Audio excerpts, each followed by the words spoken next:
Olá pessoal, meu nome é Daniel Barbosa e hoje nós vamos continuar com o nosso livro Combate Espiritual. Do modo de combater contra o vício da carne. Contra este vício é preciso combater de modo diverso daquele que empregamos ao combater as outras paixões.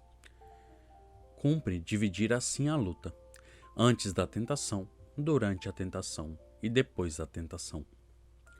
Antes da tentação, a batalha será contra as causas que costumam produzir estas tentações. Primeiro, deves combater não afrontando o vício, mas fugindo decididamente de qualquer ocasião ou pessoa que te possa causar perigo. Precisando tratar com uma pessoa destas, faze-o mais depressa possível e com porte modesto e grave. Tuas palavras antes sejam ásperas que adocicadas. Se muitos anos lidaste com esta pessoa, sem sentir os estímulos da carne, não te fies nisto. O vício faz, às vezes, em uma hora, o que não fez em muitos anos, e dispõe as suas armadilhas ocultamente, ferindo tanto mais incuravelmente quanto mais ele se finge de amigo e menos deixa que suspeitem dele. A experiência tem mostrado, e ainda hoje mostra, que muitas vezes deve-se temer da prática contínua, mesmo lícita com uma pessoa ou com um parente. Por grande que seja a virtude da pessoa com quem tratamos, pouco a pouco se vai imiscuindo naquele trato imprudente, um venenoso deleite dos sentidos que crescem sensivelmente. O amor sensível penetra então no âmago da alma, vai ofuscando sempre mais a razão, e chega-se assim a estimar como nada as coisas perigosas. Os olhares amorosos, as palavras amáveis de uma a outra parte e o gesto da conversação.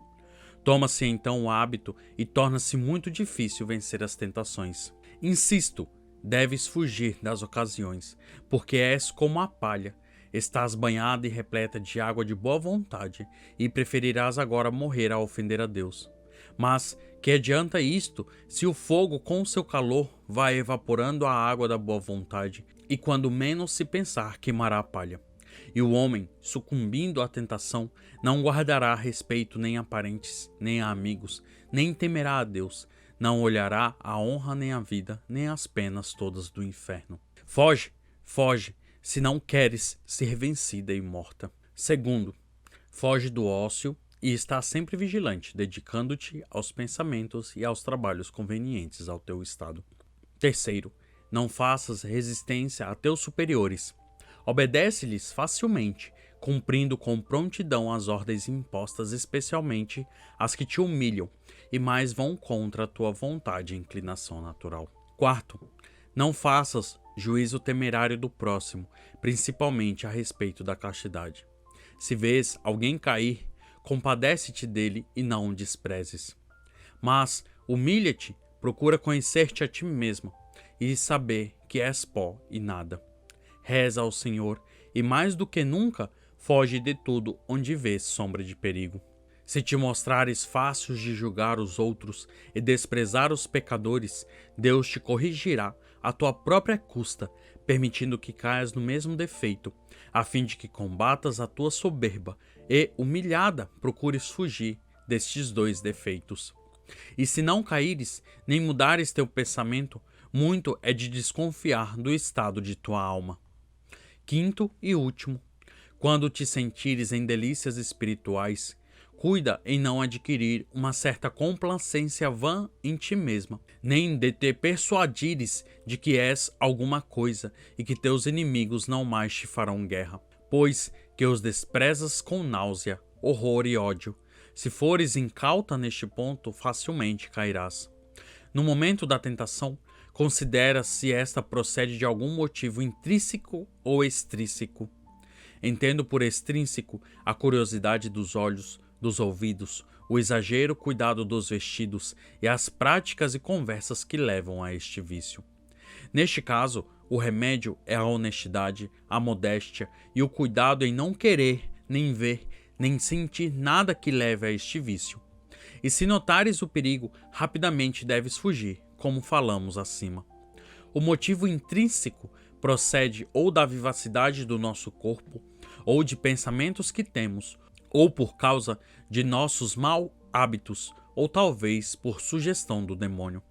A vivacidade do corpo deve ser mortificada com jejuns, disciplinas, cilícios, vigílias e outras penitências semelhantes, sempre, porém, de acordo com a disposição e a obediência. Quanto aos pensamentos, venham donde vier, os remédios são os seguintes: as ocupações convenientes do nosso estado, a oração e a meditação. Da seguinte maneira deve ser a oração: quando começares a reparar, não tanto que já estás com pensamentos maus, mas que eles já se começam a manifestar, eleva tua mente ao crucificado, dizendo: Jesus meu doce Jesus, ajuda-me para que eu não seja vencida por este inimigo. E abraçando-te à cruz do Senhor, beija muitas vezes as chagas dos teus sagrados pés, dizendo afetuosamente: chagas belas, chagas castas, chagas santas, feri este mísero e impuro coração, livrando-o de vos ofender. Na meditação, enquanto ainda sofres as tentações dos defeitos carnais, não deves pensar sobre certos pontos que muitos livros propõem como remédio a esta tentação. A consideração da vileza desse vício, da sua insaciabilidade, dos desgostos e tristezas que se lhe seguem e dos perigos que lhe acarretam, a saúde e a honra e coisas semelhantes. Meditar sobre isto, enquanto duram as tentações, não é seguro meio de as vencer. Antes podem até causar dano. Enquanto a inteligência medita sobre estes pensamentos, corre o perigo de deleitar-se neles e consentir no deleite. Por isso, o verdadeiro remédio é fugir não só destes, como até dos pensamentos contrários que vierem à mente. A meditação que farás para venceres estas tentações será sobre a vida e a paixão de nosso divino crucificado. Se durante a meditação voltarem à tua mente contra a tua vontade os mesmos pensamentos e te importunarem mais do que de costume, causa que frequentemente acontece, não desanimarás, nem deixarás a meditação, nem para lhes resistir. Te voltarás para elas, mas continuarás o mais atentamente possível a tua meditação, não importando com aqueles pensamentos. Farás como se não fossem pensamentos teus. É o melhor meio de te opores a eles, mesmo que te fizessem contínua guerra. Concluirás a meditação com esta ou semelhante prece: livra-me, Criador e Redentor meu, dos meus inimigos, em honra de tua paixão e inefável bondade. Mas não trarás à mente o vício, porque mesmo imaginá-lo é perigoso. Não fiques nunca em dúvidas sobre se consentistes ou não na tentação, porque isto, sob a aparência de bem, é mesmo do demônio para te inquietar e te tornar-te pusilânime, ou para que, ocupando-te nestes pensamentos, caias em algum deleite. Nesta tentação, quando o consentimento não é claro, basta confessar tudo, em poucas palavras, ao teu padre espiritual e permanecer depois sossegada, sem mais pensar no assunto.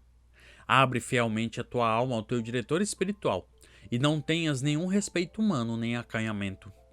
Para combatermos todos os nossos inimigos, temos muita necessidade de virtude da humildade, mas ainda precisamos dessa virtude para combatermos o vício da carne, pois ela é geralmente o castigo da soberba. Passada a tentação, o que te resta fazer, por livre e segura que pense estar, é afastar da mente aqueles objetos que te ocasionavam a tentação, ainda que, por qualquer motivo, ou mesmo por desejo de virtude, queiras fazer o contrário.